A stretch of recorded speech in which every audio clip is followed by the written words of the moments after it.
coming back to the discussion about alcohol, which is one that you tried to interject with Bert on, I think your episode that you released last year, back end of last summer, I think that really opened a lot of people's eyes to some of the risks of alcohol. I've been kind of flying the flag of it as a tool for productivity for quite a while. To avoid alcohol. Yeah, that I think when entirely, or do you drink at all? I've brought it back into my life now, but I did 6 months sober 3 times and then 1,000 days without alcohol too.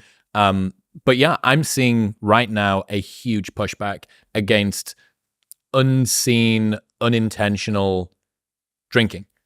And I think that, your episode last year opened a lot of people's eyes to it. Thanks. I mean, again, I don't tell people what to do. I give them the facts so they can make the best decisions for them. I mean, it's very clear that unless you're an alcoholic and provided you're an adult, that, 2 drinks per week maximum is about the upper threshold beyond which you're going to start getting some health that's called a warm up to a warm up in England. Yeah. So I've never been a big drinker. I don't drink. I'm lucky that it's not something that's a strong draw for me. Me too. I have friends that are recovered alcoholics, and their lives are so much better as a function of being sober. But for non-alcoholics, I mean, I think everyone should just know the health risks, especially women, where the risks for breast cancer and other types of cancers are elevated so very much. And what was interesting to me about the response to that episode is that I think many people took it, the impression I got was that many people took it as permission to finally stop drinking or drink less because they didn't enjoy drinking. And as you beautifully put out on social media, drinking is one of the few activities that if you don't partake, people assume or accuse you of having a problem.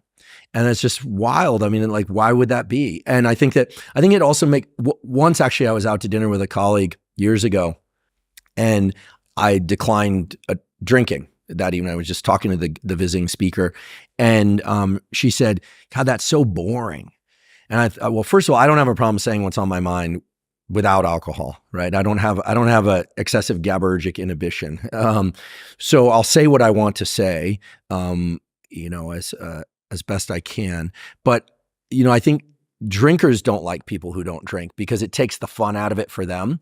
Because there's this idea that's, prolific on college campuses. Like if everyone's drunk, that somehow like the entire vibe of the party is going to take on a new flavor. And frankly, I remember I went to a college, UC Santa Barbara, where at the time people drank a ton. It discovered alcoholics, right? And I used to go to parties sometimes. I'd look around, I'm thinking like everyone here is just blasted. Like if anything happened. Were you drinking? Did you drink in college? Yeah, I drank in college, but not that often. I had a habit, and I don't recommend this. I had a habit of going out about once a month, and I would tie one on. Absolutely. Infrequent, but binge. Yeah, I never, my tolerance to alcohol was always such that I would get drunk quickly and then sober up really fast. So I was drinking late into the night, but then I'd sober up really fast. Now, of course, we know the sleep you get after even one drink is vastly diminished. Every single person that's got an aura or a whoop strap or something is feeling you right now. And I think that alcohol to me never felt good. I never liked it. And it was a recipe for, there was a lot of fights. There was a lot of, there were a lot of bad stuff happens when people are drinking too much. I've run drunk driving, to say nothing of poor decision making. Yeah. I mean, to me, it just feels like there's so many better ways to have a good time that alcohol isn't necessary. But I do understand that it's a big part of many cultures. And I do understand that for many people, it's so part and parcel with relaxing and with festivities and with feeling comfortable and with drawing a boundary between the normal day and the rest of the day. That's interesting. There's a ritualistic aspect to it. Yeah, there's this sort of, it divides the day in an interesting way. So I'm not judgmental of it. But for me, I mean, I'll go to a party where people are drinking and just hang out. I'm perfectly good. Dude, I've stood on the door of 1,000 club nights in my career, right, as a club promoter. And I can promise you, for the people that are thinking, I like the sound of this justification, this excuse that I don't need to drink anymore. Dr. Huberman has said that, maybe it's not for you. Maybe it's not as enjoyable. Nothing good happens in nightclubs after 1 a.m. I am patient zero. I am the doctor of late night parties. Okay. Like that's one of my expertise. Nothing good happens in a nightclub. It's this sort of messy, sloppy, fights and kissing people you shouldn't and stumbling all over the place and stuff. If you go out and you don't drink and you go home at 1 a.m, I think you probably get to capture about 80% of the enjoyment of the event that you would have done had you have drank, pre-drinks, gone out, done the whole thing. And I got quite a bit of pushback from a sobriety community a few years ago. I did this 1,000 days sober as a club promoter, which was, I guess, like a kind of a big deal in some regards for like pushing the sobriety community forward. But I was never doing it because I had a problem. I was doing it because it gave me more consistency and more time and more money to spend on things that I cared about. So it was a productivity tool, like the Pomodoro technique, right? Or going to bed on time or something. And they had a little bit of a problem. They had a big problem with the fact that I said, there is something to the enjoyment of drinking on a night out. I think anybody that says alcohol has no role in improving the quality of a night out ever just hasn't been on enough good nights out, right? There are ways that it can improve, kind of loosens people up. It can reduce their inhibitions. If you want to go and dance, you're dancing at a rave or at a festival, which I think there's one going on quite close to here. If you're there, it's really great. But if alcohol wasn't so widely distributed, I think people would ask a lot more questions. It's like you can't see the wood for the trees, right? You don't question it. It's baked into the fabric of just human life. Every single time that I take a macro dose but low of psilocybin, one where I can still function. What is 0.75 to 1 gram. So that's about, it's a little less than half of the macro therapeutic dose for intractable depression, which is something like 2.2 grams or so. So you can still hold a conversation depending on what strain you've got. But every single time that I do it, without fail, a thought comes into my mind, which is, why does anyone drink alcohol?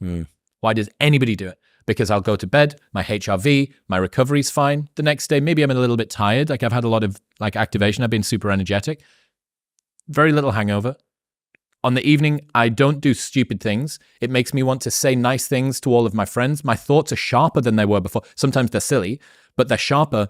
And then you compare it with alcohol and it's this kind of sloppy, muddy, very unagile. It's just, I totally get what you mean. When you've taken a little bit of time away from it and you look at it in the harsh light of day, the effects that alcohol gives you just aren't that enjoyable. And it's been folded into people's lives through tradition and through just anchoring bias and continuation. Yeah, and marketing. The idea that like someone can quote unquote hold their liquor is such like it's been made synonymous with masculine ideals. It's like, I mean, it's kind of crazy because we know it also crushes testosterone levels. What's interesting is that, I forget who said this, but there's a very different picture of a young drunk versus an old drunk. Someone who's been just drinking for too many years, it's not a pretty picture. It's sad. They become infantile. They become really infantile. And, again, I'm not the anti-alcohol crusader. I did that episode not expecting much of a response, actually. But that shows just how out of touch sometimes I can be. I think, just to reiterate it, man, I think it gave people the excuse. What you did was you gave people the justification. You legitimized them. It's like the best books tell you something that you already know. It was like lots of people always had an idea. I probably shouldn't be drinking. Maybe I don't enjoy it that much. Maybe these aren't my friends. They're just my drinking partners. Maybe I don't like the way that I feel the next day. Maybe my life could be better if I stopped drinking. There's the justification. Well, I'm happy to hear that for those folks, now that the information is out there.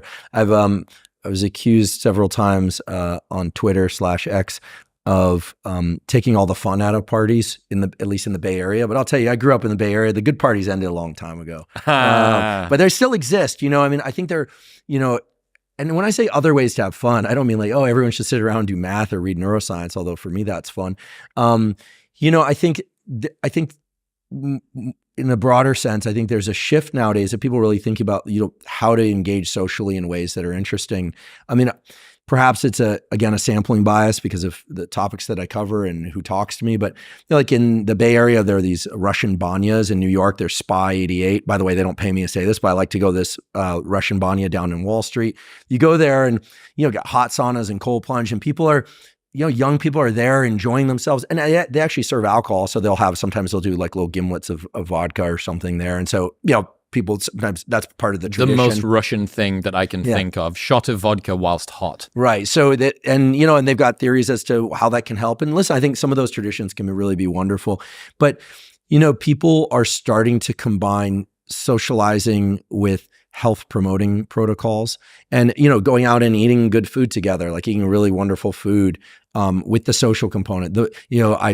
I'll go into the grave talking about getting morning sunlight, something that maybe we should talk a little bit more about. And as people roll their eyes, I'll just say there's this incredible study now just out in Nature Mental Health published that has 85,000 subjects showing that the ratio of getting a lot of sunlight during the day to getting minimal artificial light exposure at night, it really sets the tone of your overall system and is associated with brain and body, that is, and is associated with better mental health outcomes across the board. And the inverse, right? If you're getting too much artificial light at night or not enough sunlight or both, is associated with everything bad, elevated depression, anxiety, et cetera. Now, I do believe people should get out and have a good time. Don't avoid the bright lights of a city or a club. Yep. Have a great time, like dancing, socializing. Those are great reasons to stay up too late and get minimal sleep or sleep in the next day. Great reasons. So every once in a while, sure, 10, 20% of your life, you're going to do that. And you're probably some percentage of time is also going to be raising kids. So you're up because you have to keep them alive, which is important to our species. So thank you. But I think people forget that, yes, you can go outside and get morning sunlight, and which I highly recommend. People do that as most people know, but so many benefits on mood and mental health and improved sleep that and it's completely zero cost, but I often get accused of, okay, well, but what if you have kids? Like, how do you do this? Well, you take the kids with you because guess what? They need it too. You take them outside, you eat breakfast outside, or at least facing a window indoors. It's not going to be as good as having the window open or being outdoors. But even if the sun's on the other side of your apartment building, these things have an outsized positive effect on health.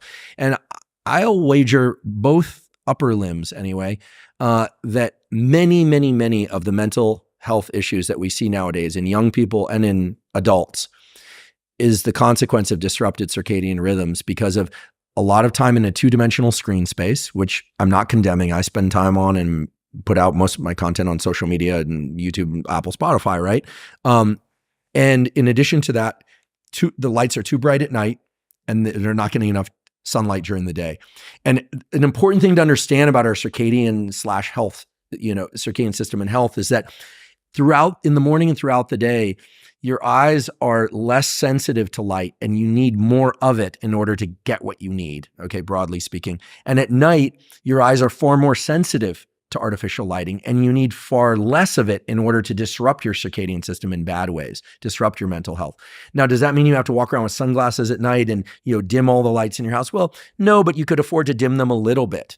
You could afford to switch to the red light function on your phone. There's actually a triple click red light function on every phone that maybe I'll pass the throughput of what to do to your phone.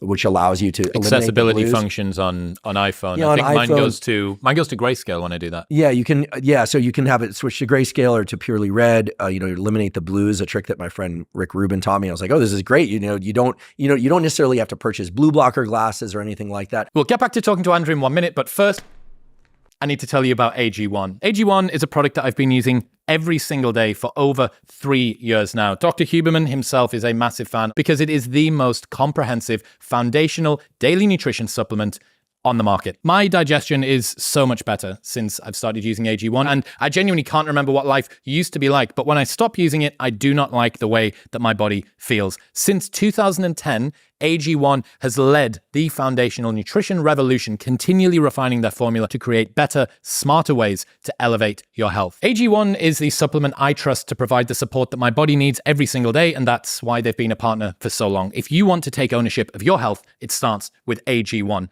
You can get all of this with your first purchase, a free year's supply of vitamin D, 5 free travel packs, free pots, shakers, and that 90-day money-back guarantee by going to the link in the description below or heading to drinkag1.com/wisdom. That's drinkag1.com/wisdom. Thank you very much for tuning in. If you enjoyed that clip with Dr. Huberman, you will love the 3-hour episode that you can watch right here. Go on. Press it.